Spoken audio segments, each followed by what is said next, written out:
Good morning, good afternoon, and good evening, everyone, depending on your location and your time of seeing this post. Today, we shall be looking at the topic, the mysterious nature of God. The mysterious nature of God. Now, the mysterious nature of God is understood to be the dynamic nature of the divinity, which is beyond human understanding. So, in essence, the mysterious nature of God is the incomprehensible and the infinite character of God, such that we can know Him because He reveals Himself to us, but we cannot completely understand Him simply because His ways and His being is beyond the comprehension of the human mind. And that's why I look at the book of Isaiah chapter 55 verse 8 to 9. It's where God was saying, "For my thoughts are not your thoughts, neither are my ways your ways." And then when you even go down to the verse 9, it says, "For as the heavens are higher above the earth, so are my thoughts higher than yours." So because neither our thoughts or our ways are in synchronization with His, what seems confusing to us is very clear with Him because He sees the end even from the beginning. And this is why the book of Job chapter 11 verse 7 asks the question, "Can you search out the deep things of God?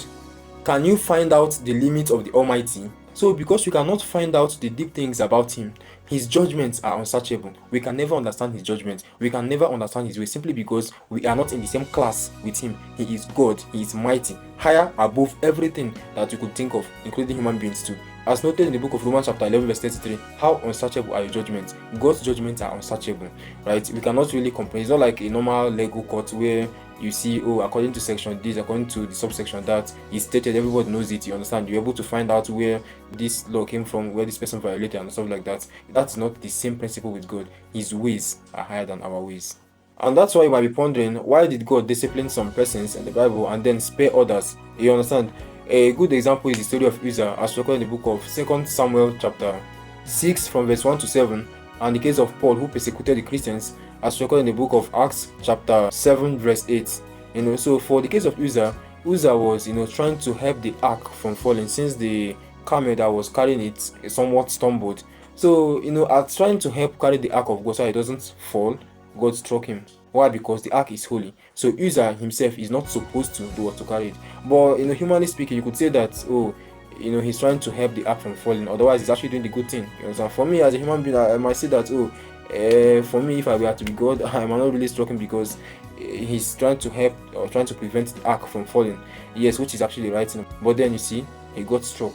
You understand? And then we look at the case of Paul. Paul was busy persecuting the Christians. In fact, he even approved the judgment for Stephen to be stoned to death. You understand? After all this, God still found a way to bring him back by arresting him on his way to Damascus. So when you look at all this, you be like, is God really partial? Why did He spare others? And that's why I've come to tell you that you cannot fully comprehend God. You cannot fully understand Him. His ways are not same with ours. We cannot really tell the reason why He make any decision He does. And this draws our attention to what is said in the book of Exodus chapter 33 verse 19, that He will have mercy to whom He have mercy on. And also when you look at the book of Romans chapter 9 verse 15, He also said the same thing, right? He will have mercy to whom He have. So you are not to predict to Him whom He should have mercy on. You are not to tell Him who you think He should have mercy on. His ways are not seen with ours. His thoughts are not seen with ours. As the heavens are higher above the earth, so are His thoughts higher than ours. Now, can I let you know of something? A God that you can fully understand is too small to be the God that created the universe. If the entire universe is not even comprehensible by human beings, then we should not be able to comprehend the God that created the entire universe, because we are not able to comprehend all that is created in the universe. So the mysterious nature of God is simply telling us that we cannot understand God perfectly, and that's what the mysterious nature of Him being God is called. Inspiration from this video ever blessed your life, please do not hesitate to share so that others too can be a partaker of the same blessing. Thank you, and we meet again next time. Bye.